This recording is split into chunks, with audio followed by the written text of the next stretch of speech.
Hello everyone, I hope you had a wonderful weekend, and I just want to go ahead and remind you that for every week we will be watching a movie. You get to pick any historically accurate film that you like to see, and I am going to write down here a list that you can watch. So I'm going to divide them up by periods.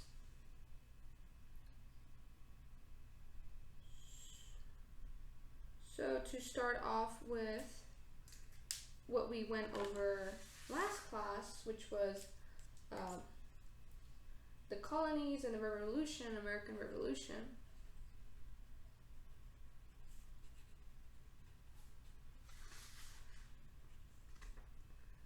You can watch The Patriot. This was a very popular movie.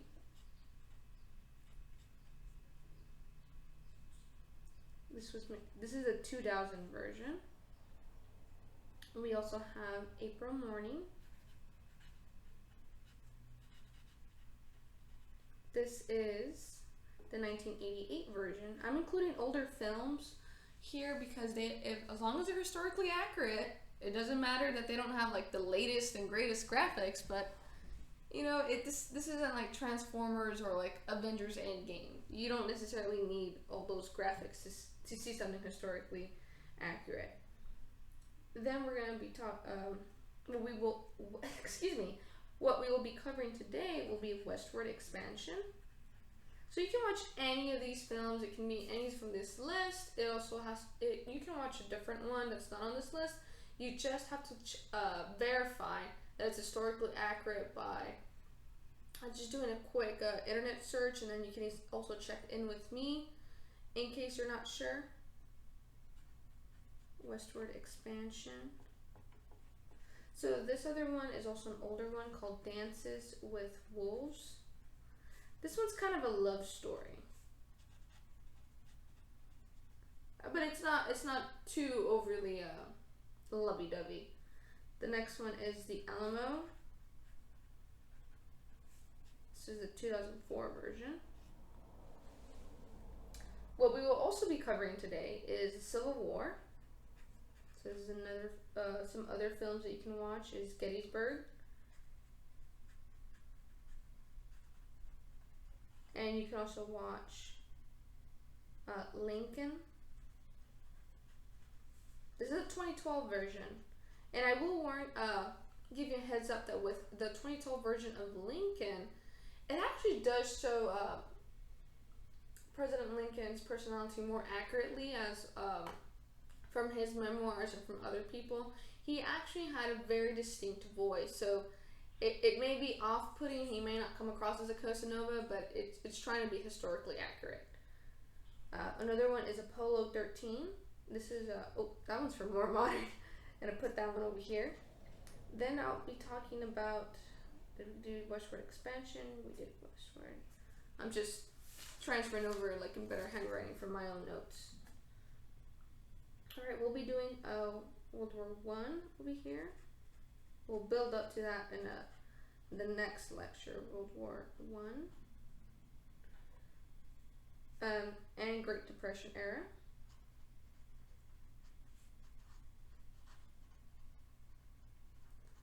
We have a film called All Quiet on the Western Front. Now this is a much older movie. This is a film from 1930. So the World War One was in the first decade of, actually the second decade of the 1900s. So this film was made very fresh from the aftermath of World War One. World War Two had not happened yet, so it's going to be very interesting to see certain things as they play out. If you have also seen the film The Sound of Music, it's a musical.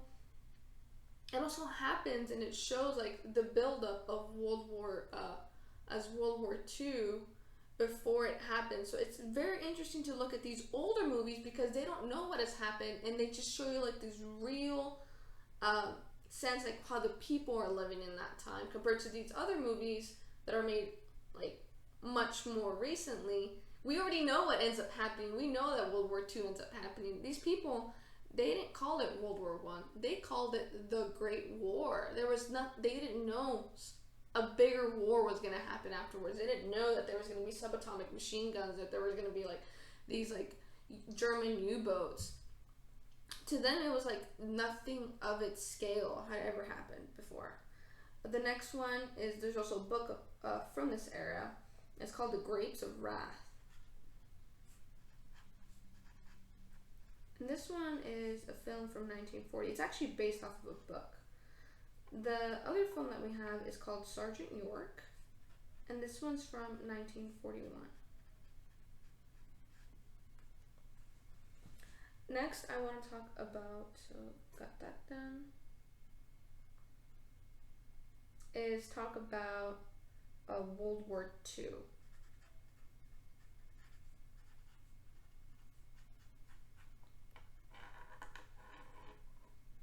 So we have Torah. This was from 1970. And then we have Flags of Our Fathers.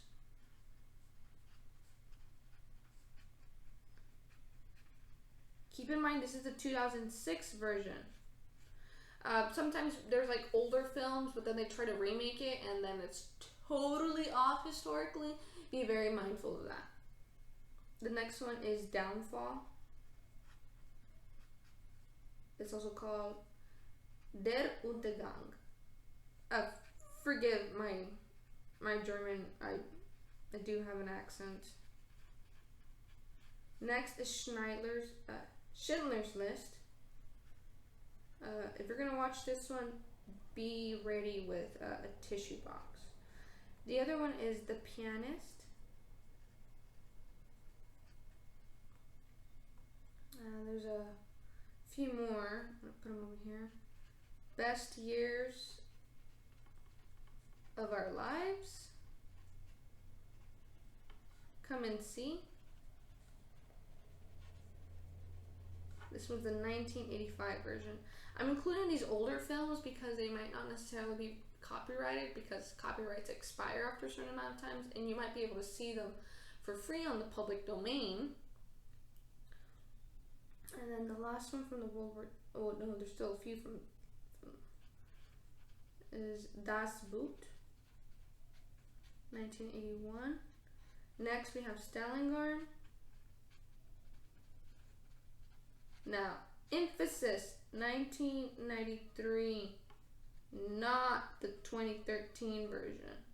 The 1993 version is historically accurate. 2013 is not. It might look cooler. Watch the 1993 version.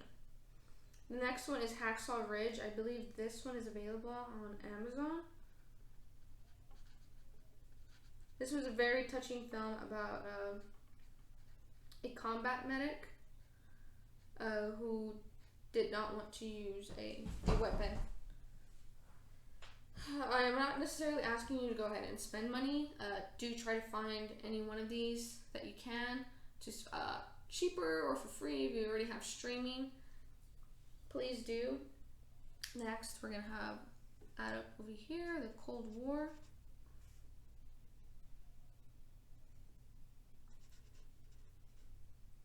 And this one is Mission to Moscow.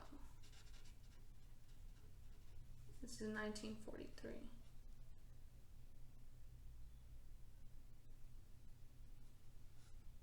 That can't be right. 1943 did not. Had that already happened in Cold War? Let me just double check the year on my notes.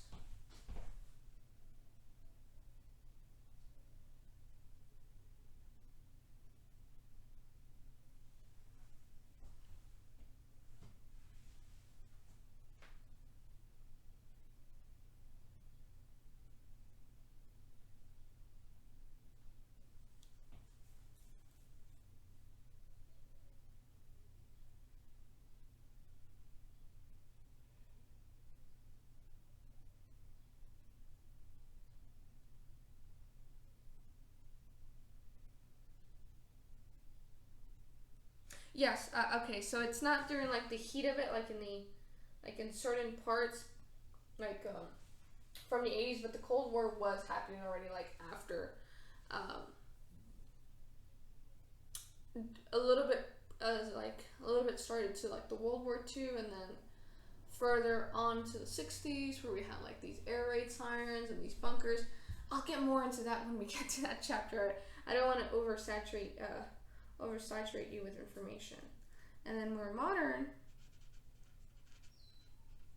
is Apollo 13.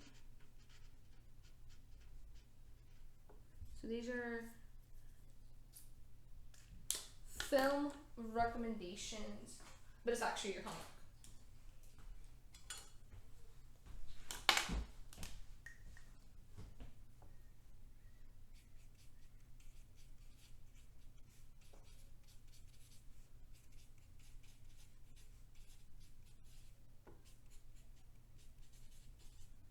So you can pick from this list, or let me know if there's another one that you'd like to check out. All right, that aside, let us start off with Westward Expansion.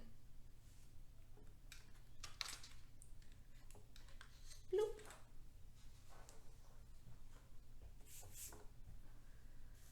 Okay, so we had the North and the South. So we had the colonies. So let's title this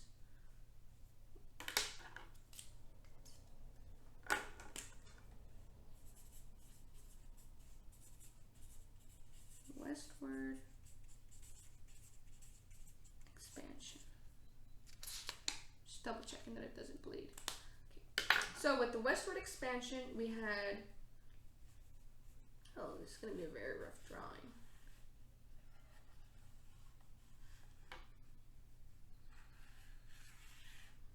So let's call these the 13 colonies, or the United States. Not drawn to scale.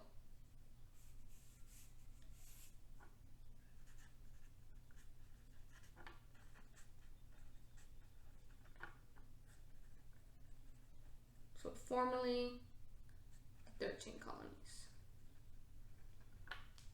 So we had the North and the South. They're very different geographically. North, it was colder. It had tons of rivers.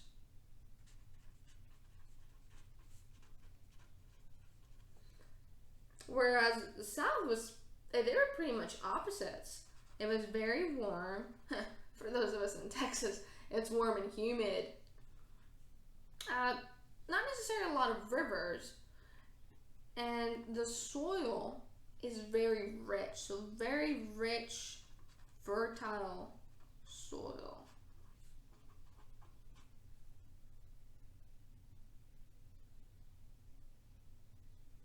So here, on the North, they couldn't necessarily grow as much food, so they didn't really go for agriculture.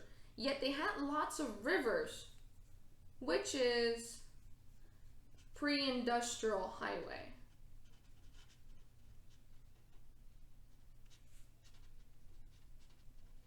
So instead of Expressway 83, as it's now called Interstate 2, they just had the river. So our equivalent was us using like the Rio Grande River instead to get around. They had all these little rivers all over, and that just made it very easy to travel and like send goods for trade. So here, the economy of the North was very different. Whereas here in the South, everything grew, everything was so lush and green, especially with all that humidity. If you ever tried straightening your hair, you know exactly what I'm talking about. And then, so, very rich soil, that means you can grow a lot of agriculture. So here, we had agriculture. If you drive around here, where I'm actually down here in South Texas, there's lots of older orchards everywhere. One city, like the city of Mission, it was just a big orange orchard. So that's really where a lot of history comes from. So you're starting to see like a lot of the differences in mentality.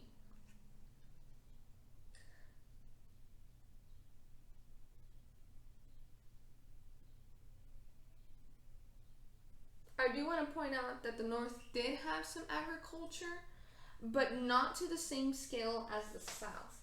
Now, there was a lot of like plantations to be managed, and it would become very expensive. The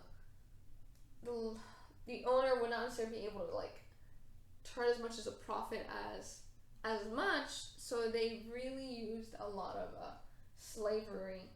Now, this is a very dark time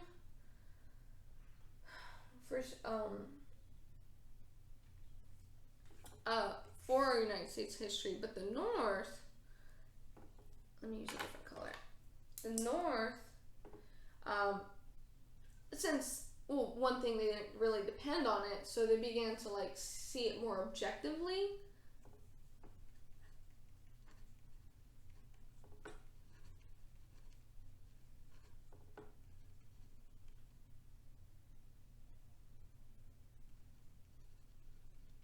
So they did not depend as much on slave labor. So they began to say like, hey, our Constitution is not being truly fair, like, for all free men. We'll get into like men, including also like women and all, and like much later. But here they began in the early 1800s. They started abolishing slavery.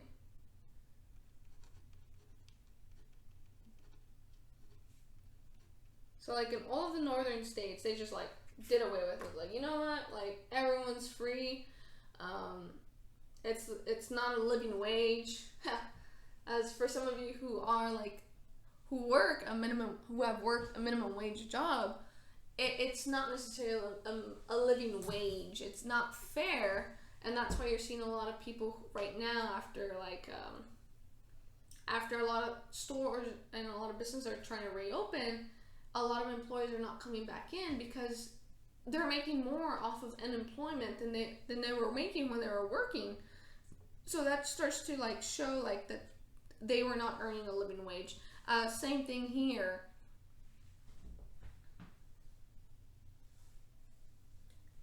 Another reason was that it was a lot more tolerable, and you were able to like make a living and live in the North. So you actually had immigrants. A lot of immigrants were coming over here. Immigrants, like from Europe and also from different parts of the world. And women were also working. In the North. Remember, in the South, properties were like huge plantations. So if you were an immigrant and you wanted to like move to the South, there wasn't a lot of land for you to buy. Like, just think of it like down here. There's a lot of ranches. You want to like move down, like make your own little house. It's probably not going to happen. There's not land available. And like if you want to work like in a shop or anything, you're way too far away to work. But if you live like in a more like city-like area, so this was more urban, and this is more rural. So like here in the North, you have like you started seeing buildings with like multiple floors, and then like little, you can still see them like these old buildings like squeezed in together, these multi-floor apartments. As more and more people started getting crammed together, there was even like more electricity, more lighting in the streets, more of a nightlife too, more restaurants. So it was just much more urban developed. And because you kept on having a lot of immigrants come up north, because remember, there wasn't any land or place for them to go in the South, especially when they couldn't work as laborers because the South had free labor, they had slaves. They just ended up just working up here in the North. Also, a lot of the women from the immigrants, since they weren't making enough money, because they did earn money, but it wasn't necessarily as much money. So like there was a lot of child labor as well. let me include that, child labor. Although that started to change very early on. There was a working women, so there was a lot of people to pick from. That slavery just did not make sense. Also, it was not fair for all of these new groups of people that desperately needed a job. So like they just got rid of slavery in the North, but in the South, they depended on this, and had they like reverted to like a living wage, they wouldn't be as comfortable, like having like their massive balls and everything. If you've seen the movie Gone with the Wind, you would see just how ornate the houses were, just how lavishly they lived. They lived at the expense of the slaves, how they were just exploited. So I want to mention the crops of the South. So here we had in the South King Cotton.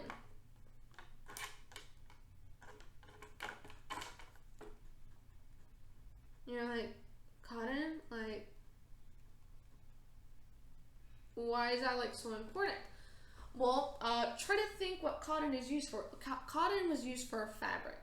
Back then, you could only make clothing like from leather, which was like you have to raise a cow for many years, feed it, make sure it doesn't die, and then finally you would slaughter the cow and get leather, and you only have like that one big strip of leather to make clothing. Or you can make wool, so you have to like have different kinds of animals such as sheep, even alpacas count, and you shave them off their wool, and then you spin it, and that spinner thing, if you watched it's a Disney movie,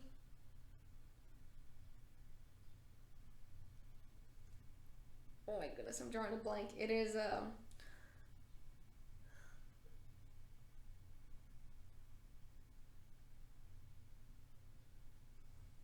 I know it's Princess Aurora.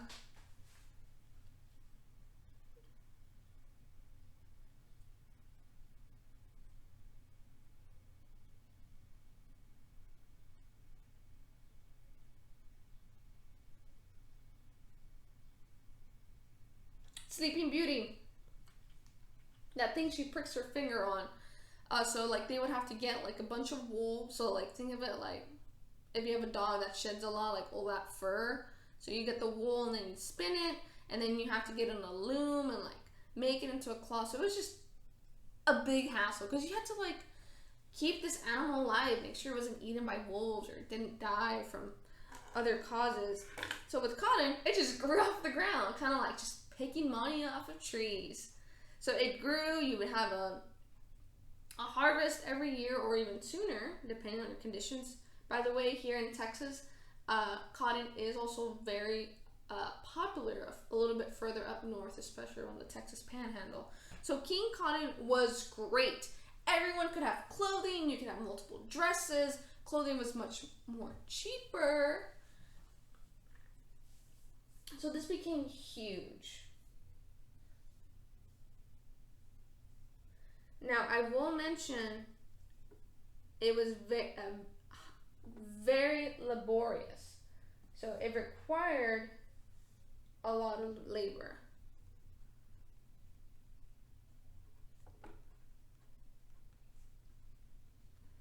And it's not necessarily easy labor. It was like planting and harvesting. If you've seen the cotton, it's very time consuming because you have to pick up, it literally looks like a cotton ball. You have to like pick it out of the flower and then just do it. It's very tedious, and then you have to separate the seeds from it, and like people would have to do it manually with like 2 brushes. This was before the invention of the cotton gin, which is like made it so much faster. But it was just very laborious. So it was like, to not cut into their profits, they began to depend more on slave labor. So like when they weren't necessarily using slaves as much, it skyrocketed because of cotton, because they wanted to use more labor.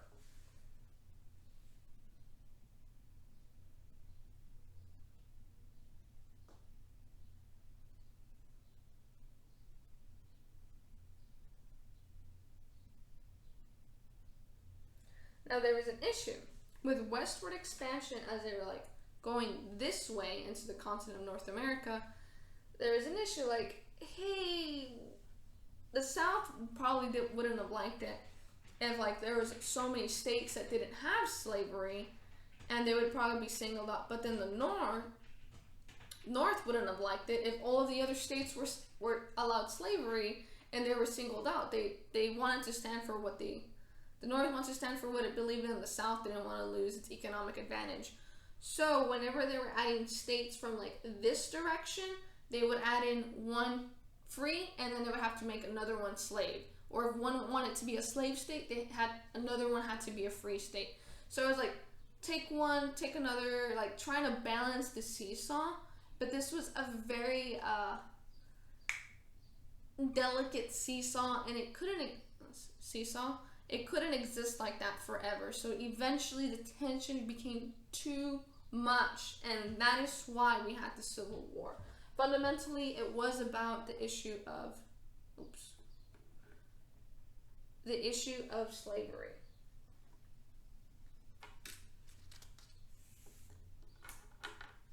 So they were North and South were fundamentally different.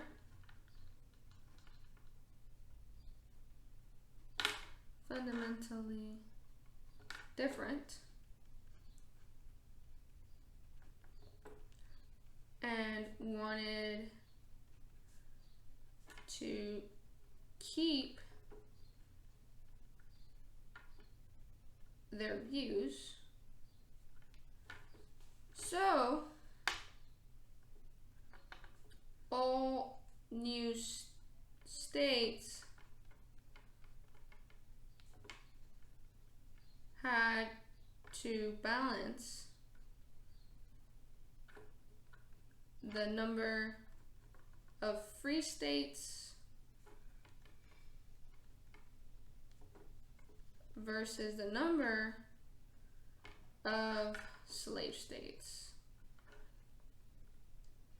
Texas did have slaves at one point also, because I believe we were part of the South at some point, but Texas was also its own nation, so like that's another history lesson, and that's not necessarily covered in here except when we get into like the Alamo.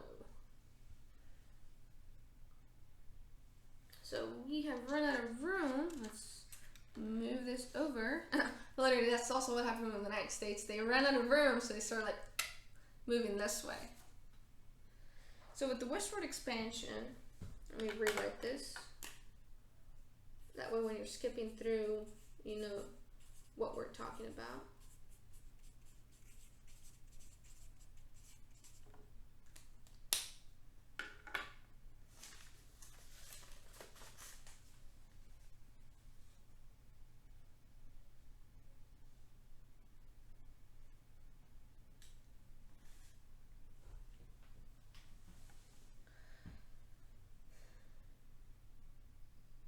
So in the 1850s,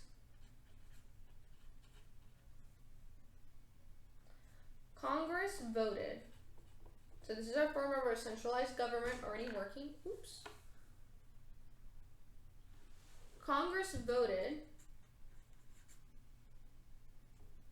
that new United States territories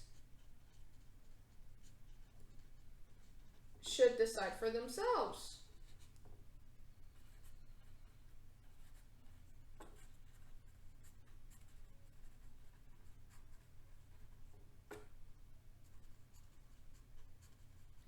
Whether or not to allow slavery. So this is also another reason that people who were enslaved and they managed to escape, they wouldn't only escape to the north, they were also escaped to like free states. So Congress said like, all right, the new states who are coming in, they can decide if they whether or not they want to allow slavery. Well, not everyone in the entire state has the same idea. Same thing here in the state of Texas. Not everyone can decide on on certain things. We're not all on the same page. So again, with such a sensitive topic, there actually was a war in the state of Kansas over this issue. So there was like a war in Kansas over slavery. Okay. So there's been also wars in Texas, like for like different people want to have control, like when it was Spain, when it was Mexico, the French, different things. But when there was already kind of like a prequel or like an kind of foreshadowing the Civil War. Like if there was already within that own little state, there was already fighting with people who are supposed to be neighbors over ideology. This already showed like this can also happen to the United States, where there's like wider diversity in ideologies. So then, like from this war that happened in Kansas, people from both the North and the South tried to settle the territory. They tried to like. So again, this is again with the balance. So this is a seesaw. So we're gonna call this the seesaw of power. So like slave, no slaves. So people who had like the northern ideology of like we don't want to have slavery, they start moving into the state to like kind of like help saturate and like turn the majority of people into the state to like not want slavery. Same thing with the South. They also wanted to like, hey, let's push for slaves here in Kansas as well. Now I know that Kansas right now is right now tornado alley, but back in the past it was actually very fertile, very luscious. So this was just very pivotal. So then there was actually a point where there was so many people like from both sides trying to like affect the majority that in 1855 elections there was massive voter fraud.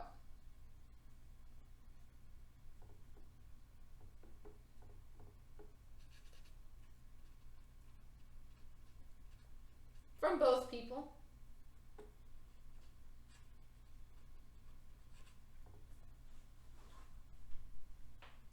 So this was already like governments from the North and the South, or like the government that was started to like develop within Kansas just started fighting. And this got very violent. War is violent. And this just starts to show like, okay, not okay. It's not okay. There's a problem here. It needs to get solved. There's going to be a war. So we had 1855. So then by the late 1850s,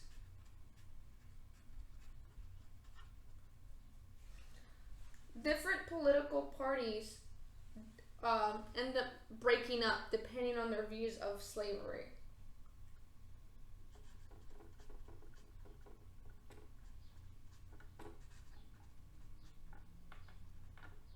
I mean, adding different political parties emerged from the different views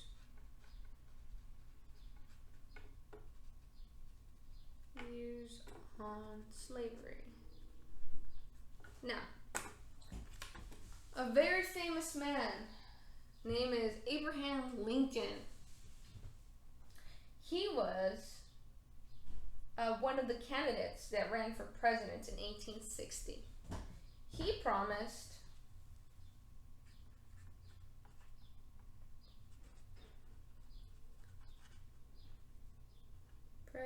oops, I misspelled president.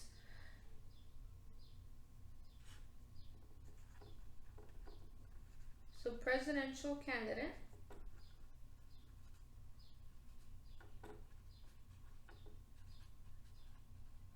Abraham Lincoln promised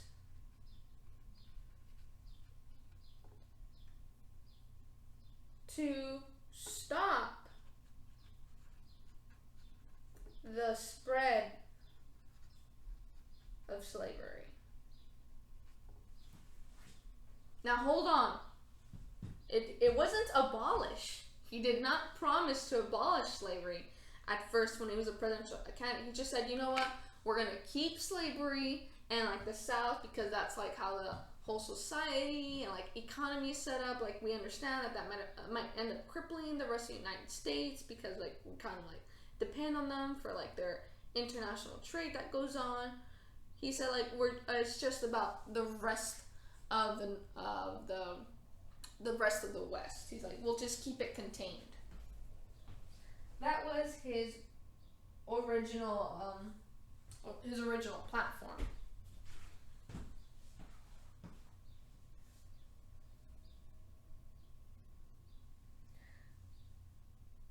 However, the southern states, the ones where like he was not going to change slavery in that state, they already felt threatened. They did not want to be in the minority, no pun intended. They didn't want to be the only slave states. They wanted like other parts. They wanted slavery to be like widespread affected. That way, they wouldn't be seen as like the bad guys if everyone was in the same. Who can point fingers? I think there's a saying like when you're pointing the finger. When you're pointing one finger, there's like three more pointing right back at you. Same thing. They didn't like it, so the South ceded. They're like, you know what? We're not part of it. So most slave states, not all of them, most slave states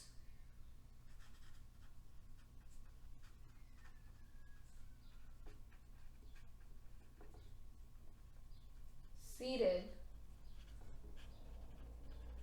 So they separated from the U.S. and formed the Confederacy.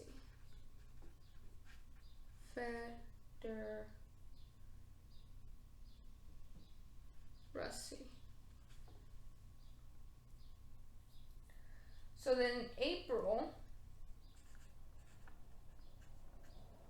1861. Yeesh. It didn't take much time. It was like from the time of the next year, they were already in war. So it was the Union and Confederacy. So the Union was like everyone else who had not separated from the United States. So really, the true United States, the Union, and the Confederacy are at war. And this is sometimes you'd have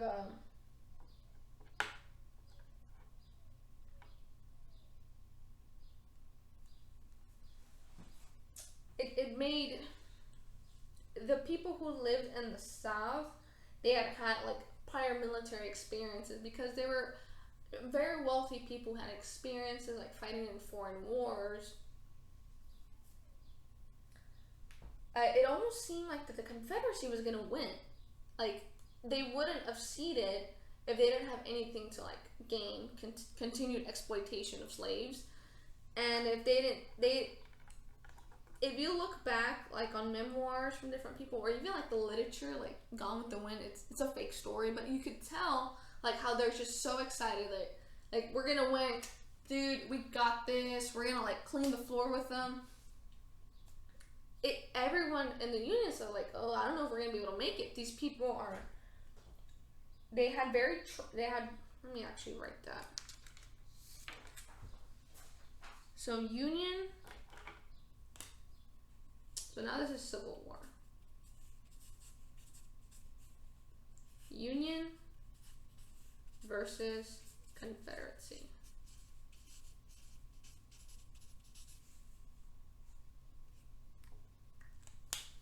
So the Confederacy, it had well-trained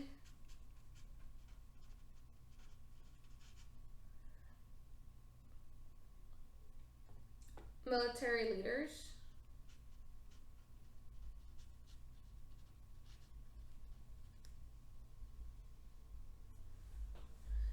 and also they were fighting to keep their way of life.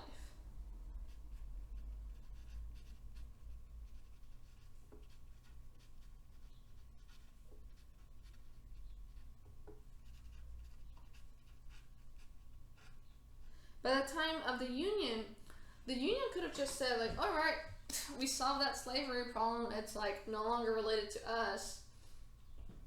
Like, they're now their own country. For all practical purposes, the Union, the United States, no longer has slavery. But they were trying to force the Confederacy to no longer have slavery. The Confederacy kind of saw that as like overstepping bounds. It's kind of like if the United States went over to another country and said, like, hey, you guys can adopt like more solar energy instead of like hydro energy. It's like you don't tell anyone else how they should do things, especially when they're different countries. So the Confederacy had, I won't say a stronger reason, but it was more of a reaction, something they were more willing to die for it, their way of life that they had known all their life, versus the Union, which, to put it very plainly, they could have been seen as social justice warriors. I know the internet trolls are one thing, but they were trying to force something else onto the Confederacy. Slavery is wrong. They were just like more willing to like fight for the death.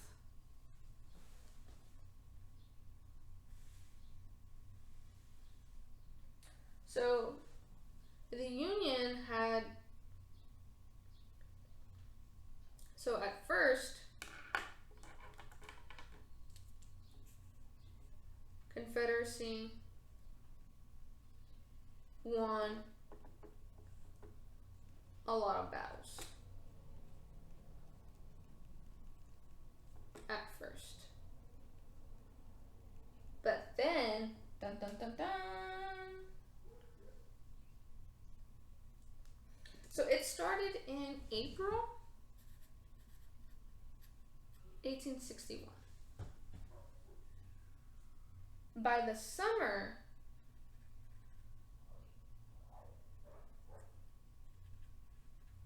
of 1863, Confederate supplies were running out. Confederate morale, so basically how lively they are, how excited they are, morale was, and supplies were low. Remember, the South, or in this case the Confederacy, its main economy was agriculture, whereas the Union had the advantage of being more industrialized.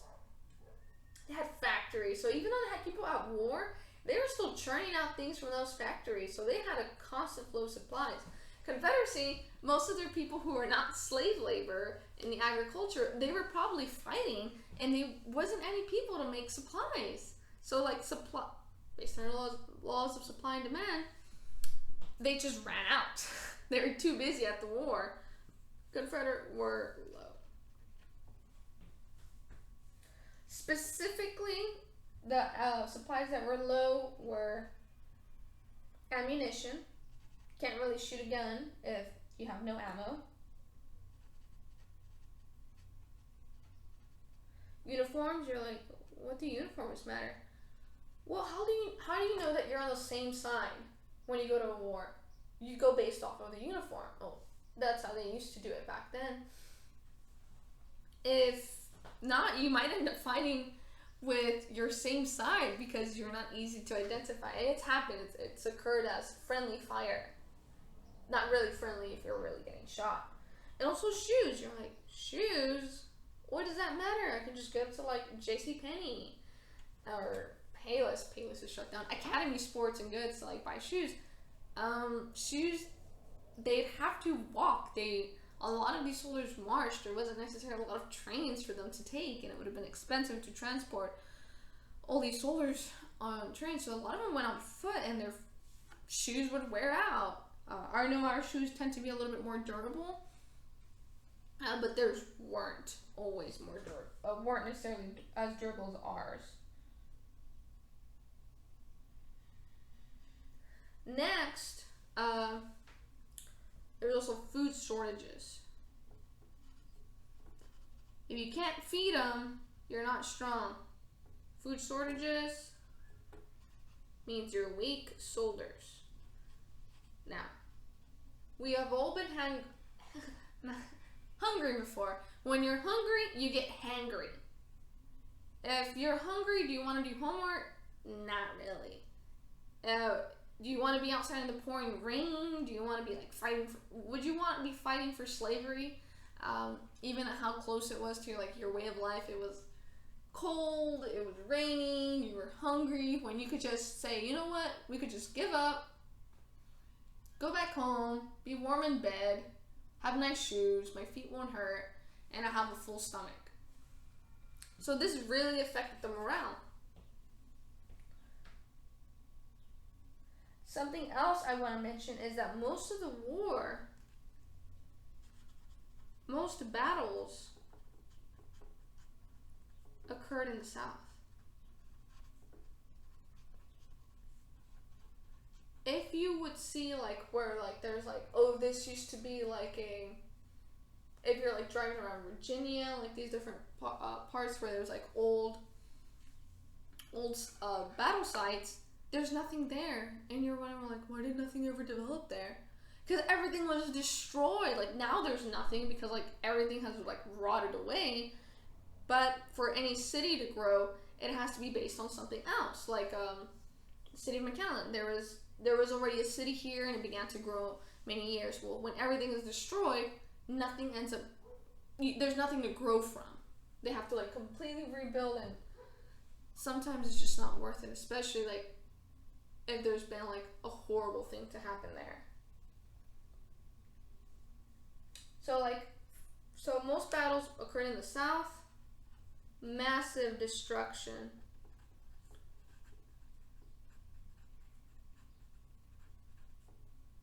So like their homes, a lot of plantations were just completely set on fire. This was a war.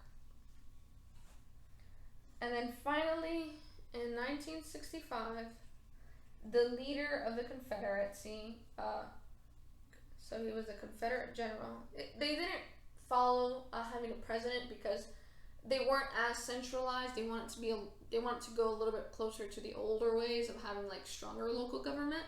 So the leader was a general instead. Confederate General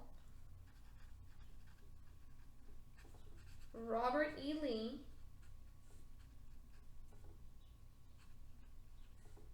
surrendered to Union General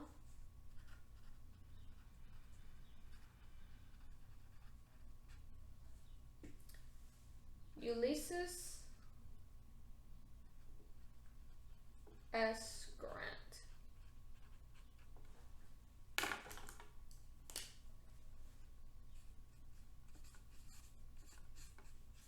End of the Civil War.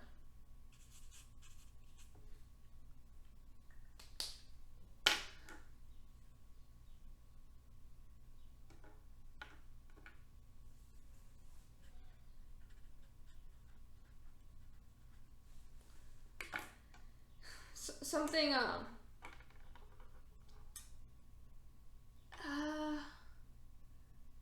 wouldn't call it trolling, but being ironic was when outside of like the massive plantation of Robert E. Lee, after freeing all the slaves he had, they turned that into a gravesite, and that's where they moved So a lot of soldiers were buried there, and to this day, a lot of more soldiers can be buried there. I'm not so sure if they've run out of room already, but they excavated soldiers that were like bodies of soldiers that were like throughout different parts of the South, and they exhumed them, and that means like they uncovered them. They took them out of the earth and then put them dug them up again. And then it was like, so like every time Robert E. Lee would go outside of his house on his porch, he would see a massive gravesite of all of the graves of the men who died in the Civil War. Very chilling. And I don't know if he continued to live there, but that was his property. And the Union, United States, had turned into a national cemetery. So let me actually get you the correct name.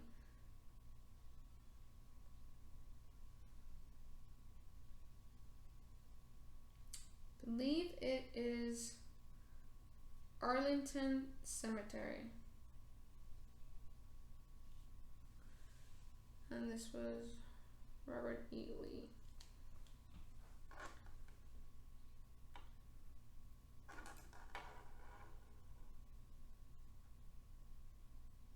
Oh, actually, yes, he was never again to be able to return to his home. So his old house, it's not necessarily a memorial to him. They're not celebrating him. They were doing a like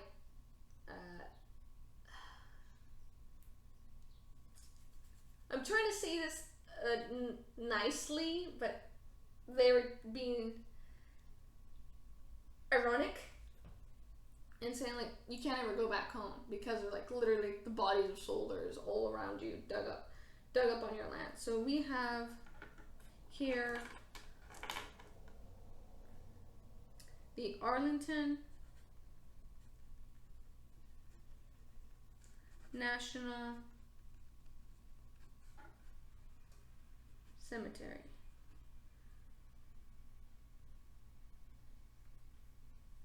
So this was like his house, and the United States government said, you know what? That's going to become a cemetery for everyone. And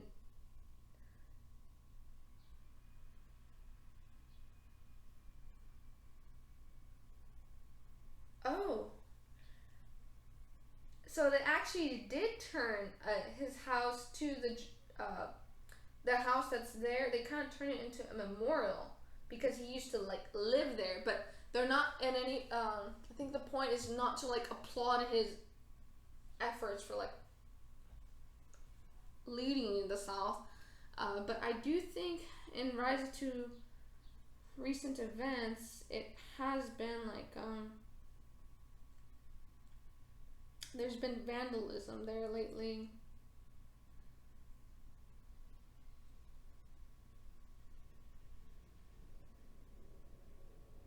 Yes, there's been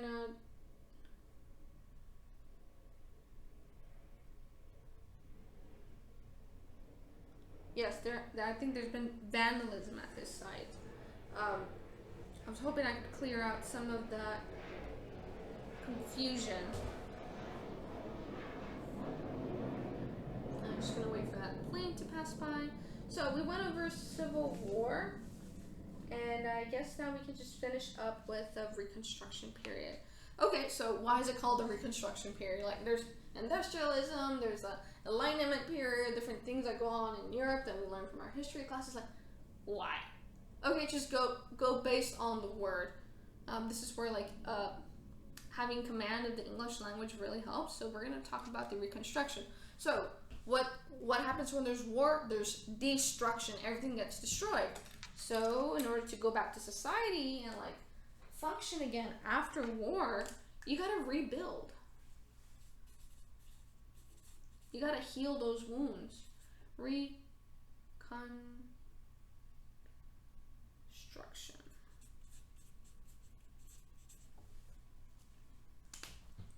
Rebuild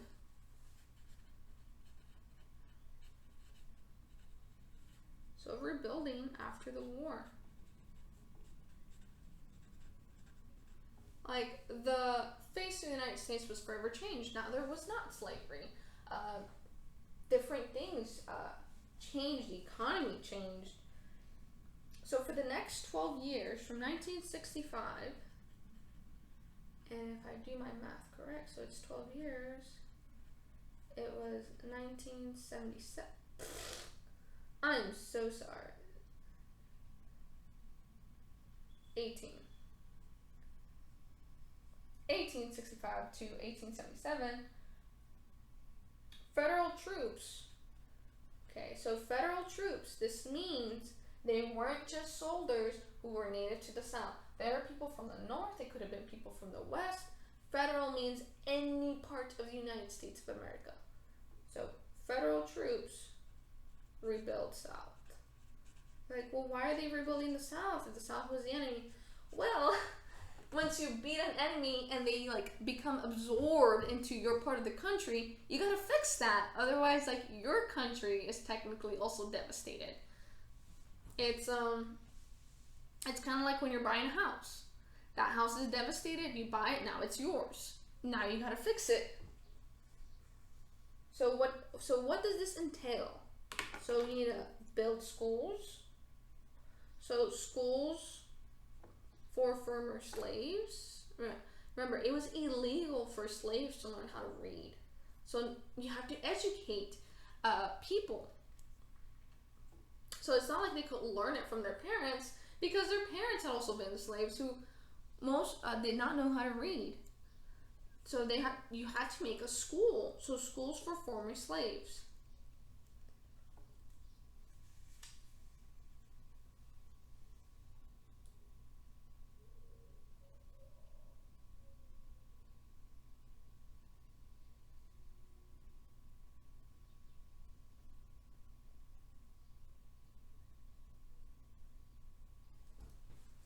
Now,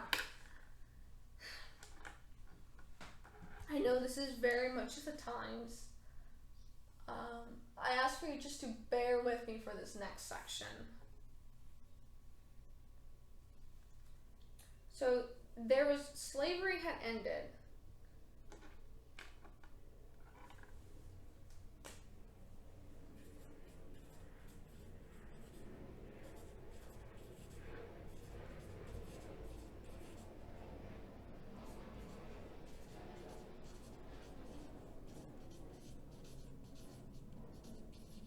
So a new economic system rose up. It was called sharecropping. So it was farmers, former slaves,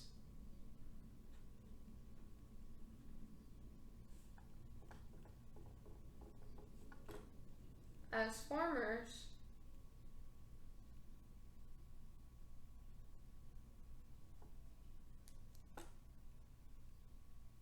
were still economically dependent on landowners.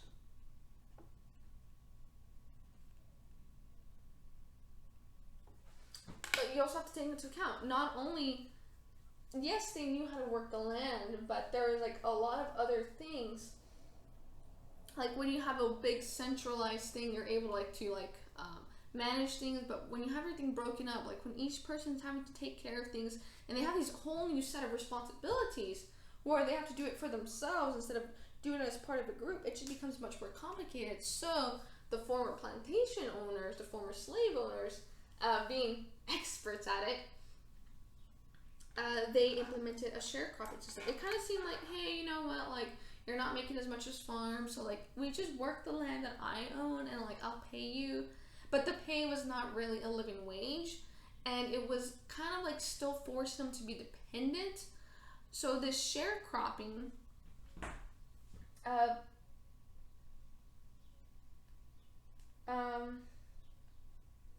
kind of like shifted more power back into the plantation owners. So sharecropping, as a result, sharecropping made former slave owners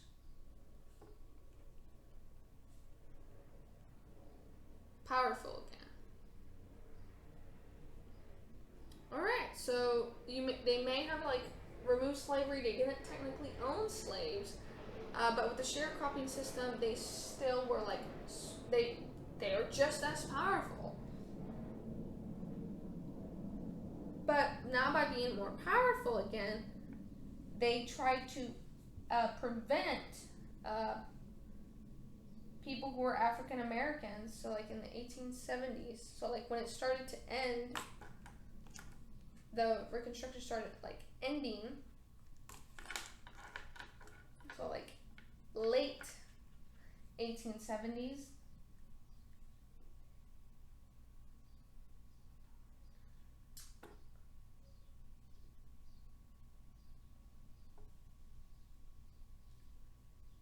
So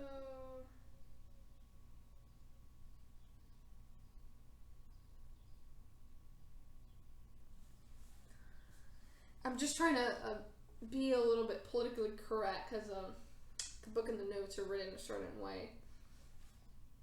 So then we have African Americans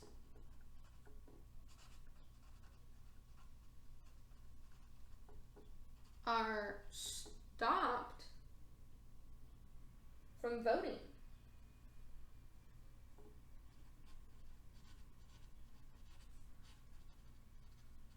This is where the KKK would show up. They'd show up outside of voting centers. It's like, hey, you know what, don't enter, if not we'll hurt you. Or they'll work in different ways. There was lynching. I remember just driving by a certain part of the South and there was still a lynching tower up. It was it looked very old, and I hope it had been unused for a very long time. But they were like, if you can't vote, you can't vote for things that you favor for. So if these were people that were being oppressed, if they didn't have a voice to speak, then they wouldn't be able to change anything. So like there was a law that would be in their advantage to help them to be less economically dependent on like on their former slave owners. And then of course the former slave owners are like, sure, we don't want them voting for something like that, so we got to keep them oppressed. They try to keep them oppressed through different means. So the Civil War only ended slavery, but it did not end racism, and we continue to see this much later into like other people asking to vote. Then we have like with Martin Luther King Jr., where like there was still racism. There was even things called the Jim Crow law. There was segregation still going on. So like there was segregation.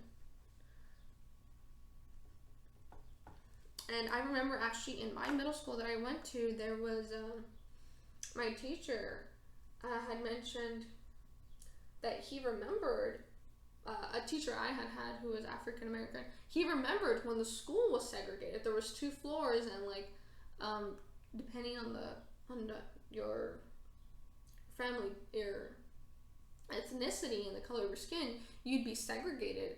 That way there wasn't mixing of different ethnicities. By the time I went to school, it didn't matter. Everyone was in together. There was no more segregation. But this continued. This is a mindset that really did continue. So there was segregation, racism continued, segregation occurred, racism continued. The only thing that stopped, only slavery stopped.